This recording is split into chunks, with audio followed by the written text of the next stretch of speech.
Hey folks.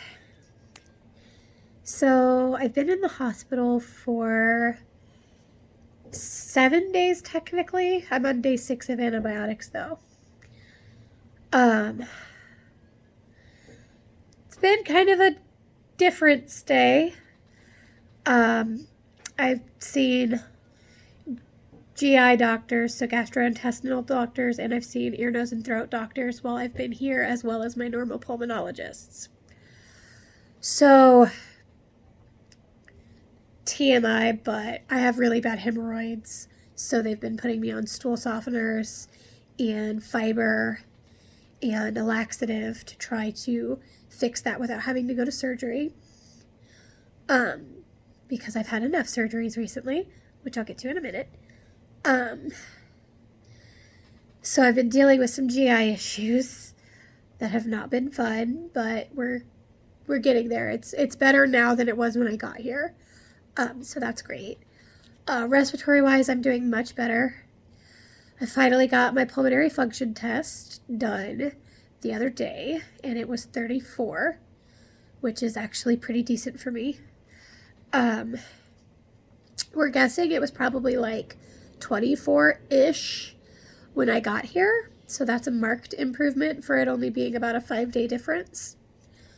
Because that's when I got tested, was about 2 days ago. As for what's going on with my face and probably my voice, so yesterday I had sinus surgery. So I've had 2 sinus surgeries in the past. The first one was awful. I bled for 17 hours straight afterwards and had a lot of pain and just a really rough recovery from it. And all they did was clean it out that time. The second time, again, was a clean out, but it went really smoothly. Well, this time, yesterday, they went in, they cleaned out the sinuses that are here, here, and here. So they cleaned all those out, and then they actually went in and restructured my whole sinus cavity to make it more open so that it drains better and doesn't get as much mucus clogged up in it, because I have a bunch of congestion all the time, and I get really bad sinus headaches, and I get really sore throat from it draining down the back instead of down the front where it's supposed to go. So that's why my nose looks really funny, and like my nostrils are really dark. There's packing in there that's making them dark. And that's why they're wide. This is not what my nose normally looks like. Or my lip. I've noticed that it's making my lip look a little different too. Because it's pulling it upwards. But anyway, that surgery was done 7 o'clock yesterday morning. So 7 o'clock, June 16th, which was Tuesday. I got out of surgery at about noon and back to my room. And at about noon 30, my nose started bleeding. It didn't quit until an hour ago, and it is currently 10 minutes until 2 o'clock p.m. So my nose was bleeding for a little over 24 hours, pretty profusely. I had to wear basically a sling on my nose that was catching the blood with gauze, and I had to change it out every 45 minutes to an hour because it was filling up so fast, which was really gnarly. It looks like it's starting to bleed again. I'm sorry, guys. I'm reaching for some gauze. I only have one hand because I'm using my other hand to hold the phone that I am using to record with. So, sorry that this is gross. Maybe I'll put a disclaimer on the description so that you guys know that there will be a little bit of blood in this video. But anyway, oh crap, now the other side's bleeding.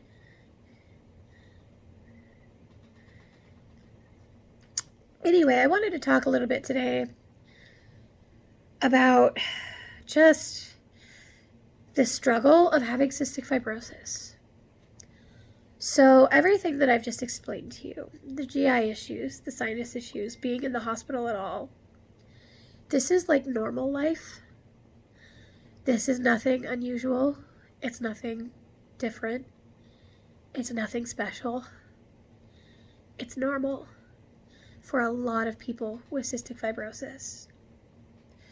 A lot of us have had multiple sinus surgeries. A lot of us have had multiple GI surgeries. A lot of us have ports, which is what this is. It's basically vein access that's direct. It's a tube that goes up and down. So it goes up over my clavicle, which is a collarbone, and then down behind directly into my heart so that I get my medicine quicker and more efficiently. A lot of people with CF need these because we're hospitalized so much that our veins just can't handle the IVs and the PICC lines and the central lines anymore. So we get this more permanent solution. The needle comes out. The needle part's not permanent. So it's just a little bump under my skin that you've probably seen in my other videos before. I can't remember if I've explained it before though. So there you have it. And breathing's a little difficult right now because my nose is completely clogged. Like I said, they put packing in both sides, so I cannot breathe out of my nose at all. Imagine the worst congestion of your life and then multiply it by about 10, and that's where my nose is right now. So it's making it harder to breathe, which is why I'm kind of panting even though I'm sitting still. The pain from the surgery was pretty intense yesterday. They gave me Dilaudid and hydrocodone to combat the pain. Both of those are fairly decent pain medications. Dilaudid being a little more intense than hydrocodone is. So far today I haven't needed any pain medicine. It's just more been uncomfortable than it has been painful. So that's a great step in the right direction. I finally put all my piercings back in today. Excuse me, I had to take them all out for surgery. The only one I can't put back in is my nose ring. So I'm probably going to lose that completely because my nose hole closes really fast. I don't know if it's like that for other people, but mine closes really fast. So it's probably already closed, to be honest. I can't even really see it right now. But everything else was fine to go back in. I haven't put my belly ring back in because I had my tubes tied on the 4th. So they went in through my belly button. So due to the sutures and the soreness there, I have not put in my belly ring yet. But like, all of this, I realize, to like a healthy person sounds like this big, horrible ordeal of a thing to go through. But I really want to just emphasize how normal it is for us. And the reason I want to emphasize how normal it is for us is because I want to emphasize how abnormal it is for that to be normal. No human person should have this life as normal. Pain should not be normal.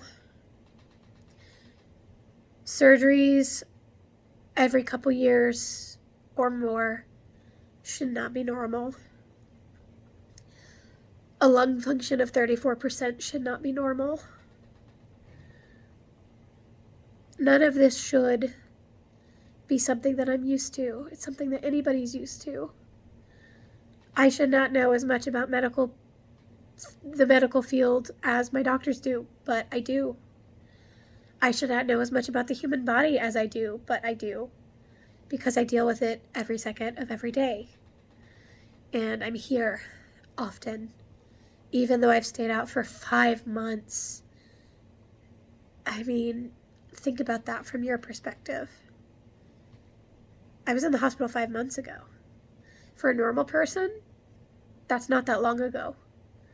But for me, that is such a long time to be out of the hospital. Like, it's a miracle that I have stayed out of the hospital this long and actually felt good. Well, good for me. which isn't quite what good for you would feel like.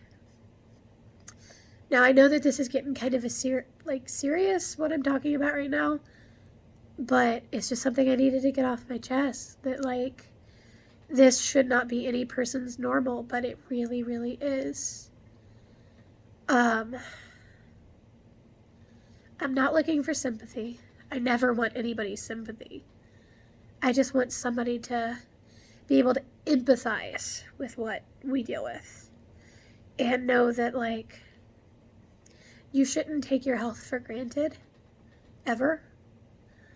And you should really take care of your body because you got lucky enough to be given one that works properly, or at least mostly properly. Most people do. I know that some of you watching this video might also have health problems. Some of you might even have cystic fibrosis. But an average person does not and should not feel this way. So, yeah, I'm gonna get off my little soapbox now and get off here. I'm gonna try to update probably at least one more time before I go home. I'm supposed to go home in about a week. So, until then, guys, keep smiling.